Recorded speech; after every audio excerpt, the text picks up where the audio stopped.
Que a graça e o poder do Espírito Santo, em nome de Jesus, esteja sobre sua vida e sobre toda a sua família. Estamos aqui para, mais uma vez, meditarmos no livro de Provérbios e vamos ler hoje o capítulo 5. Depois de um tempinho aí, encontrei essa semana um tempo para continuarmos a nossa oração e o nosso propósito. Mas hoje nós vamos falar sobre como fugir do adultério. E vamos também falar do adultério e suas consequências. O que a Bíblia fala sobre o adultério? A Bíblia não fala somente que o adultério é um pecado. Ela também dá instruções e também traz as consequências de quem adultera. Então, capítulo 5, no versículo 1 ao 11, nós vamos meditarmos nisso hoje. E começa assim, na minha Bíblia. Filho meu, presta atenção às minhas palavras de sabedoria, inclina os teus ouvidos para compreender o meu discernimento. Assim manterás o bom senso e os teus lábios guardarão o conhecimento. Então aqui logo de início, ele chama a atenção do filho e diz, olha, guarda o conhecimento e tenha bom senso. Qual é o significado de bom senso? Bom senso é ter a capacidade de raciocinar entre o certo e o errado.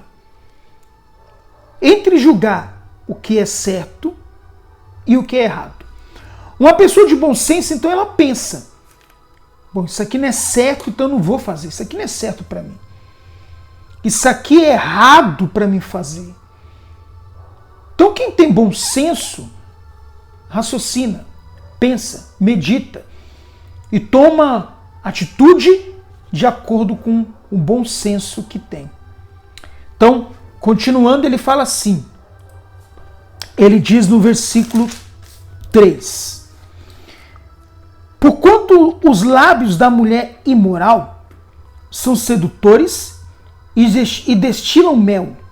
Sua voz é mais suave que o azeite. Milhares de anos atrás, essa mensagem aqui ela foi escrita milhares de anos atrás, há mais de 3.000 anos. E todos nós sabemos que os povos do Oriente Médio, eles têm um certo machismo, um certo preconceito com mulher. Nos dias de hoje, nos dias atuais, alguns países do Oriente Médio estão até mais liberal. Recentemente tivemos a Copa do Catar, a Copa do Mundo, e a gente viu que o governo até liberou as mulheres para poder ir ao estádio. Então tem alguns países que já estão ficando flexível com relação a esse comportamento acerca da mulher.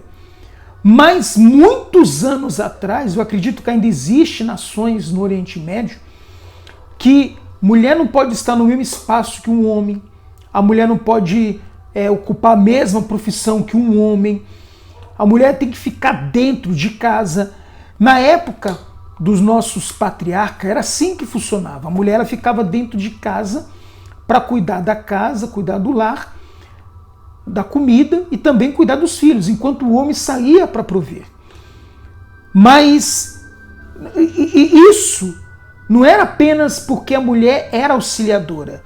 Isso também acontecia por causa do machismo que havia muito nessa época. Você vê que na época de Jesus, o Senhor Jesus muito orienta sobre cuidar das viúvas. Por quê?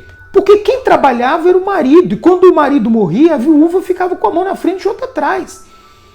Ela não tinha amparo nenhum, porque era assim que se tratava as mulheres naquela época. As mulheres era tratado como digamos assim, como um objeto apenas. Para os homens ou para o governo naquela época, eu não sei como é que funciona, mas naquela época a mulher não tinha tanto valor. O único valor era ficar em casa e cuidar dos filhos e da casa. Por isso que Salomão, quando ele escreveu isso daqui, ele escreveu essa passagem direcionada aos jovens, aos rapazes, aos homens daquela época. Só que trazendo aqui para os dias atuais, isso hoje vale tanto para a mulher quanto para o homem. Então, cuidado com aquele que tem o espírito adúltero. Cuidado com a pessoa imoral. Cuidado com o homem imoral. Cuidado com a mulher imoral. Porquanto os lábios da mulher imoral são sedutores e destilam mel. Sua voz é mais suave que o azeite. Contudo, no final é amarga como fel, afiada como uma espada de 2 gumes. Então, quem é essa pessoa imoral? Essa pessoa imoral, existe, eu vou falar para você, 2 tipos de pessoas imorais que nós conhecemos. Primeiro são aquelas pessoas que se aproximam da outra querendo levar alguma vantagem.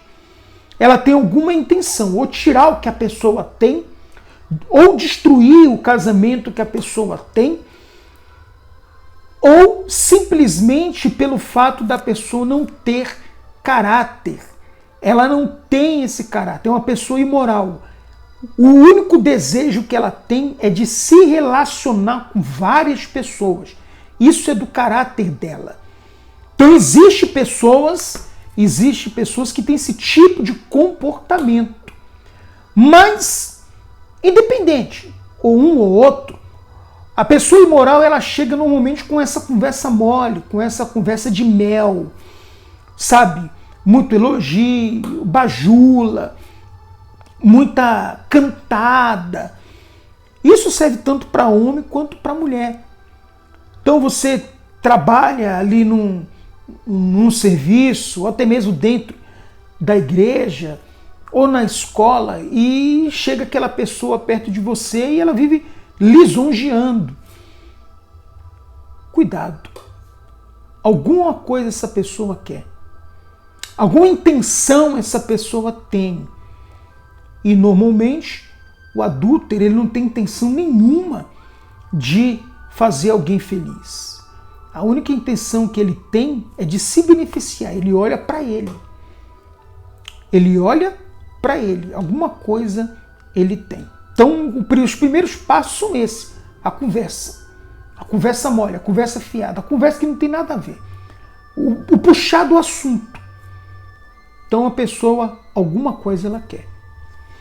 Continuando, ele fala assim: seus pés correm para a morte e seus passos conduzem-na diretamente ao inferno.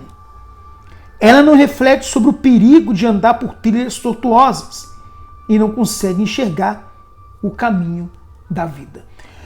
É assim que o adúltero ele se comporta, ou a pessoa imoral. É assim que ela se comporta. Ela não está nem aí para nada. Ela não está nem aí para a vida dela, não se importa com a vida dela. Ela sai à caça, ela sai à procura de realizar o seu objetivo, que é entrar na família de alguém, destruir e tomar, talvez, o que aquela pessoa possui. Paz, principalmente tirar a paz daquela família. Então essa pessoa, ela não tem nada a perder. E por ela não ter nada a perder, ela não vai medir esforços para poder entrar na vida de uma pessoa. Então, aqui a Bíblia orienta. Essa pessoa, ela não tem nada a perder. Ela está disposta a tudo para poder destruir um casamento, para poder destruir uma família, para poder, assim, concluir o seu objetivo, que é, de alguma forma, se dar bem na vida, ou ter o seu prazer satisfeito. Satisfazer simplesmente o seu prazer. Aí vem então a orientação do pai. Ele fala assim: Agora, portanto, meu filho, dá-me ouvidos e não te desvie das palavras da minha boca. Afasta o teu caminho da mulher adúltera e não te aproximes da porta da sua casa, para que não entregues aos outros a tua honra, tampouco tua própria vida a algum homem cruel e violento, para que dos teus bens não se fartem os estranhos e outros se enriqueçam à custa do seu trabalho. Tá aí. Tá aí a consequência de adulterar. Então, quando a pessoa cai em adultério, quando a pessoa adultera, ela vai perder a honra. A honra diante dos filhos, diante da sua família. Ela vai perder aquele prestígio de ser chamado até de pai, de mãe. Ela não tem cara para poder olhar para os seus familiares. Lógico, eu estou falando de uma pessoa honesta, de uma pessoa sincera. Estou falando de uma pessoa que se preocupa com isso. Estou falando de uma pessoa que dá importância à família, dá importância ao casamento. Então, uma das coisas, primeiro, que ela vai perder é a honra. Ela não vai ter mais cara para olhar para ninguém. Segundo, a emboscada. Nós estamos cansados de olhar nos noticiários quantas são as pessoas que têm se envolvido em golpes do amor. Essas pessoas marcam encontros, sequestro relâmpago. Quantas pessoas vêm perdendo a vida por se enfiar, por se envolver com pessoas que só tinha a única intenção, dinheiro, tirar o que aquela pessoa tinha. Então as consequências do adultério, ele vem. E é disso que Deus quer livrar a gente. Como é que ele vai livrar alguém se a pessoa está procurando isso? Não é verdade? Então as consequências de adulterar são essas e mais um pouco. A pessoa vai perder a honra diante da família e também ela corre o risco de perder tudo que ela tem, inclusive até a própria vida. Porque o adúltero ou adúltera, quando ele vê que ele conseguiu o seu objetivo, em alguns casos, ele até tira a vida da pessoa. Você está compreendendo? Eu não estou falando que isso acontece com todos, mas pode acontecer. Ele fala assim, para terminar o versículo 11. E venhas a te queixar e gemer no final da vida, quando o teu corpo perdeu o esplendor e o vigor abandonar a tua carne. Então, no final da vida, o que acontece com a maioria das pessoas que adulteraram? Elas ficam sozinhas. Elas perdem a saúde.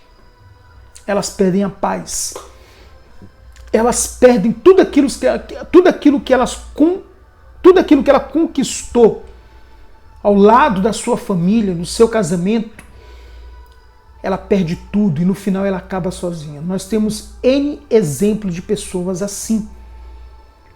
A pergunta a gente vê casos de artistas, a gente vê casos de famosos.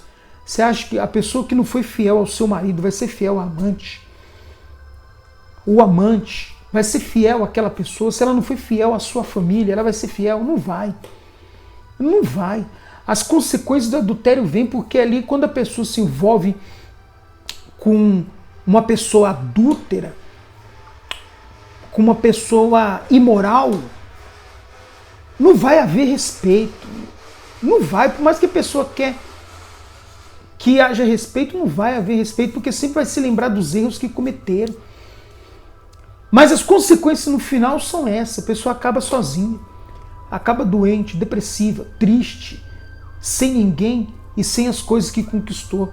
E a própria Bíblia aqui no versículo 11 orienta para que no final você não venha se queixar e gemer no final da vida, quando o teu corpo perdeu o esplendor e o vigor, abandonar a tua carne. Quer dizer, no final muitos acabam se queixando.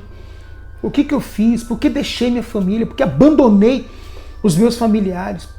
Por que eu caí nessa cilada? Então são N exemplos que nós temos aí. E o Espírito Santo traz essa palavra, essa mensagem para a gente se guardar.